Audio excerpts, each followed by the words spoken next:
చాలా క్లియర్గా ఇవాళ అడుగుతూ ఉన్నాం జగన్మోహన్ రెడ్డి గారు.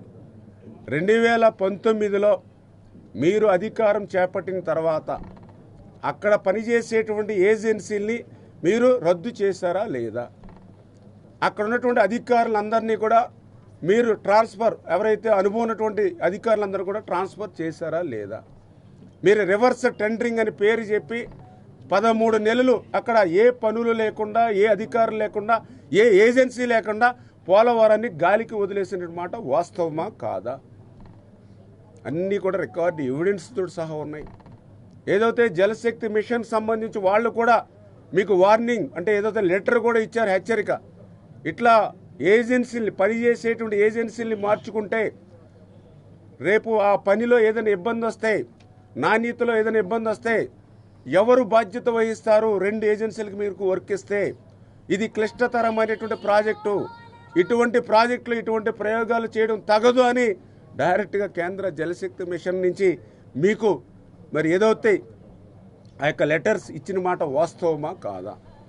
అంటే ఏదైతే ఈ యొక్క జగన్మోహన్ రెడ్డి ఆ 2019లో ఆయన అధికారం చేపట్టిన వెంటనే ప్రత్యామ్నాయ ఏర్పాట్లు ఏమీ లేకుండా ఉన్న ఏజెన్సీల్ని ఏకపక్షంగా రద్దు చేయడం వల్లే డయాఫ్రమ్ వాళ్ళు దెబ్బతిందని నేను చెప్పడం కాదు, సాక్షాత్తు ఐఐటి హైదరాబాద్ చెప్పారు. మరి ఆ సాక్షాత్తు ఐఐటి హైదరాబాద్ కూడా మేము కోరితే చెప్పలా. ఏదైతే నీతి ఆయోగ్ ఏదైతే ఉందో వాళ్ళు ఐఐటి హైదరాబాద్ కమిటీ రిపోర్ట్ ఇమ్మంటే నీతి ఆయోగ్ కమిటీ రిపోర్ట్ ఇచ్చారు. ఆ రిపోర్ట్లో చాలా క్లియర్గా చెప్పారు, ఇది ప్రభుత్వ తప్పిదం. 2020 ఆగస్టులో వచ్చినటువంటి వరదలకి డయాఫ్రమ్ వాళ్ళు దెబ్బతింది. పనిచేసేటువంటి ఏజెన్సీని మార్చడం వల్ల, ఇక్కడ ఎవరో ప్రత్యామ్నాయ ఏర్పాట్లు చేయకపోవడం వల్లే డయాఫ్రమ్ వాళ్ళు దెబ్బతింది. ఇది ప్రభుత్వ తప్పిదం. ఇటువంటి క్లిష్టమైనటువంటి ప్రాజెక్టుల్లో ఇటువంటి చర్యలు భవిష్యత్తులైనా ఎక్కడ కూడా చేపట్టవద్దు అని ఐఐటి హైదరాబాద్ వాళ్ళ రిపోర్ట్లో నీతి ఆయోగ్ ఇచ్చారని అంటే ఇంకా సిగ్గు లేకుండా మరి యొక్క జగన్మోహన్ రెడ్డి వాళ్ళ మాజీ మంత్రులు మరి అదేవిధంగా వాళ్ళ అవినీతి పత్రిక ఈవేళ ఇంకా అబద్ధాలు చెప్పడానికి ప్రచారం చేస్తూ ఉందంటే ఇంకా భవిష్యత్తులో ఆంధ్రప్రదేశ్ రాష్ట్రంలో రాజకీయాలు చేయడానికి కూడా పని చేయకుండా ప్రజలు భవిష్యత్తులో మీకు బుద్ధి చెప్పేటువంటి పరిస్థితి ఉంటుంది. ఈవేళ మీ విధ్వంసానికి ఏ రకంగా బలైపోయింది పోలవరం అని అంటే చాలా క్లియర్గా ఏదైతే ఆ డయాఫ్రమ్ వాల్ మొన్న మేము అడిగితే చెప్తూ ఉన్నారు, ఏదైతే దాన్ని రిపేర్ చేయాలని అంటే మరి 466 కోట్లు అవుతుందని. మరి మొన్న గతంలో మనం దాన్ని నిర్మాణం చేసిందే 467 కోట్లు. అంటే మనం ఎంత అవుతే నిర్మాణం చేసామో డయాఫ్రమ్ వాల్ని మళ్ళీ రిపేర్లు చేయాలంటే మళ్ళీ అంత అవుతున్నటువంటి పరిస్థితి. మరి దాన్ని కొత్తగా మళ్ళీ ప్యారలల్గా అంటే ఒకవేళ రిపేర్లు చేసినా ఎంతవరకు పనిచేస్తుందో లేదో కూడా డౌట్స్ ఉన్నాయి. అందుకని ప్యారలల్గా కొత్తదే నిర్మాణం చేసుకుంటే బెటర్ అంటే దానికి 999 కోట్లు అవుతుందా అన్నారు. మరి ఏదైతే ఎగువ కాపర్ డ్యామ్ ఉంది అదొక 500 కోట్ల రూపాయలు, దిగువ కాపర్ డ్యామ్ ఉంది అక్కడ ఒక 250 కోట్ల రూపాయలు.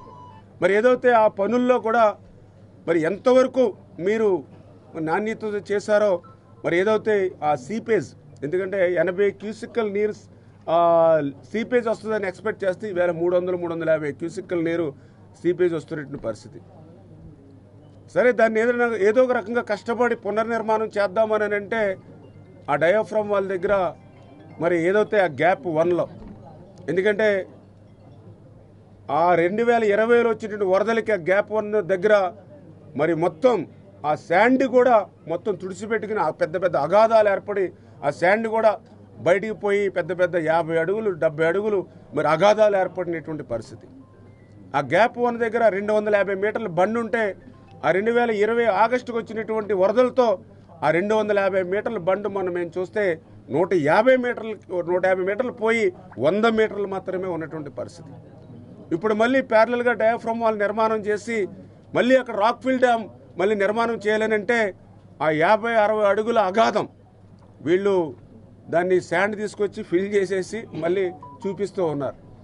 మరి ఆ 56 అడుగులు 70 అడుగులు శాండ్ని ఫిల్ చేసి దాని మీద రాక్ ఫిల్ కడితే మళ్ళీ దాన్ని ఎట్లా ట్రీట్మెంట్ చేయాలి? ఇవన్నీ కూడా అంటే ఈ ప్రాజెక్టుని ఎంత క్లిష్టతరం చేయాలో అంత క్లిష్టతరం చేసేసినటువంటి పరిస్థితి ఈవేళ జగన్మోహన్ రెడ్డి.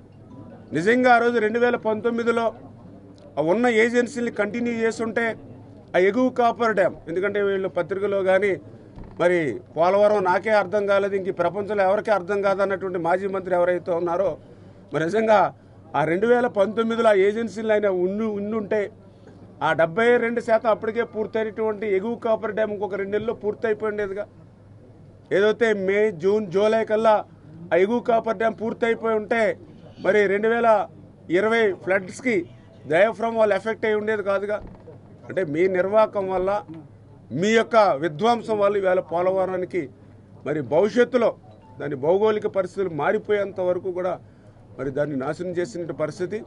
ఖచ్చితంగా ఈ సవాళ్ళనన్నింటినీ కూడా అధిగమించి మళ్ళీ పోలవరాన్ని మళ్ళీ గాడిలో పెట్టి మళ్ళీ పునర్నిర్మాణం చేసుకొచ్చి వృధాగా సముద్రంలో 3000 టీఎంసీలు ఏదైతే పోతూ ఉందో ఆ గోదావరి జలాల్ని మళ్ళీ అటు రాయలసీమ ఇటు ఏదైతే ఉత్తరాంధ్రకు మరలించేటువంటి విధంగా చంద్రబాబు నాయుడు గారికి కూడా, ఎందుకంటే ఒక విజన్ ఉంది కాబట్టి అందులో కూడా ప్రత్యేకించి ఆయనకి నదుల అనుసంధానం. ఎందుకంటే మన తెలుగు బిడ్డ కేఎల్ రావు ఆనాడు చెప్పాడు, భారతదేశాన్ని ఏదో దుర్భిక్ష పరిస్థితుల నుండి బయటపడాలనంటే నదుల అనుసంధానం ఒకటే మార్గం, గార్లెండింగ్ ఆఫ్ రివర్స్ ఒకటే మార్గం అని ఏదైతే చెప్పాడో దాన్ని ఆంధ్రప్రదేశ్ రాష్ట్రంలో ఆచరణలో పెట్టినట్టు వ్యక్తి నారా చంద్రబాబు నాయుడు గారు. కాబట్టి ఖచ్చితంగా గోదావరి జలాల్ని భవిష్యత్తులో ఎంతవరకు శ్రమించాలో అంతవరకు శ్రమిస్తూ ఎవరైతే నిపుణులు ఉన్నారో అందరి యొక్క సహకారాన్ని తీసుకుని ఇటు స్టేట్ కానీ అటు సిడబ్ల్యూసీ కానీ అటు ఏదైతే ఇంటర్నేషనల్ ఏజెన్సీ కానీ ఇవన్నింటినీ కూడా కూర్చుని మళ్ళీ ఎట్లా దీన్ని గాడిలో పెట్టాలి, ఎట్లా దీన్ని పునర్నిర్మాణం చేసుకోవాలి, ఈ జగన్ నిర్వాహకం వల్ల అక్కడ ఉన్న భౌగోళిక పరిస్థితులు కూడా ఎట్లా మారిపోయి దానికి ఎట్లా మళ్ళీ రీడిజైన్స్ చేసుకోవాలి, ఇవన్నీ కూడా మరి వర్కౌట్ చేసి మరి దాన్ని కూడా పూర్తి చేసి తెలుగు జాతి కళను నెరవేర్చే విధంగా మేము కూడా శాయశక్తిలో మేము కూడా పనిచేస్తామని చెప్పి కూడా మీ ద్వారా అందరికీ కూడా తెలియజేసుకుంటున్నాం. Thank you. పోలవరానికి సంబంధించి కేంద్రం నుంచి భారీగా నిధులు కూడా వచ్చాయి. మీరు అక్కడేమో కనీసం భౌగోళిక పరిస్థితులు మారిపోయి అభివృద్ధి లేదంటారు. ఈ నిధులన్నీ ఎటు ఉంటాయి సార్? దాని మీద మీరు ఎంక్వైరీ వేస్తారు? ఖచ్చితంగా ఏదైతే మేము గతం 2014-19లో మేము ప్రభుత్వంలో ఆ రోజు పోలవరం నిర్మాణం చేసేటప్పుడు ఏదైతే కేంద్రం నుంచి నిధులు సరైనటువంటి ఆ సమయానికి రాకపోయినా 14-19లో చేసినటువంటి పనులకి సంబంధించి రియంబర్స్మెంట్ ఏదైతే ఉందో కేంద్రం నుంచి ఈయనకి వచ్చినాయి డబ్బులు. ఇప్పుడు ఈ 19-24లో వీళ్ళు చేసిన పనికే కాదు, మేము చేసినటువంటి పనికి కూడా వీళ్ళకి రియంబర్స్మెంట్ అమౌంట్ స్టేట్ గవర్నమెంట్కి వచ్చిన పరిస్థితి. అదేవిధంగా ఈ యొక్క 19-24లో వీళ్ళు పనులు చేశారనే కంటే మళ్ళీ ఒక 10 సంవత్సరాలు వెనక్కి తీసుకెళ్ళిపోయేటువంటి విధంగా వీళ్ళు ఈ యొక్క 5 సంవత్సరాల్లో వాళ్ళ పనితీరు ఉన్నటువంటి పరిస్థితి. మరి ఏదైతే దానికి సంబంధించి కూడా ఇంకా కొంచెం లోతుగా రివ్యూ చేయాల్సిన అవసరం ఉంది. ఏదైతే ఆ ఏజెన్సీలకు ఇచ్చినటువంటి అమౌంట్ అయితే మరి ఇప్పుడు పనిచేసే ఏజెన్సీలకు ఇచ్చిన అమౌంట్ అయితే 2,000 కోట్ల రూపాయల వరకు వాళ్ళు ఊరికే రఫ్గా చూపిస్తూ ఉన్నారు. కానీ కేంద్రం నుంచి వచ్చినటువంటి అమౌంట్ అయితే పాతది రియంబర్స్మెంట్ కానీ లేదా ఇప్పుడుది కానీ ఏదో రకంగా చూసినా దానికి 2-3 రెట్లు ఎక్కువ వచ్చినట్టు కనిపిస్తూ ఉంది. అంటే పోలవరం నిమిత్తం పాత బిల్లులు కూడా రియంబర్స్మెంట్ స్టేట్ గవర్నమెంట్కి ఇస్తే అది కూడా కనీసం పోలవరానికి ఖర్చు చేయకుండా ఆ అమౌంట్ను కూడా వీళ్ళు డైవర్ట్ చేసుకుని స్టేట్ గవర్నమెంట్ డైవర్ట్ చేసుకున్నట్టుగా కనిపిస్తూ ఉంది. అదంతా కూడా క్లియర్గా అవన్నీ కూడా ఎగ్జిక్యూట్ చేస్తాం, అవన్నీ కూడా ఇన్స్పెక్షన్ చేస్తాం. ఖచ్చితంగా తప్పు చేస్తే ఎవరిని కూడా వదిలే ప్రశ్నే లేదు. సార్ 2014-19లో కేంద్ర ప్రభుత్వం పోలవరం ప్రాజెక్టు నిర్మాణానికి సహకరించలేదు, అది క్లియర్ కట్. సహకరించలేదని మనం రియంబర్స్మెంట్ అస్సలు లేదు. మీరు యాక్చువల్ గా కొంత చేశారు, కొంత మనం పెట్టాం. కేంద్రము నిధులు ఇవ్వాలి, మీరు కట్టాలి, కానీ మీరు కట్టిన దానికే బకాయిలు ఇవ్వలేదు. తర్వాత జగన్మోహన్ రెడ్డి గవర్నమెంట్కి ఇచ్చారు.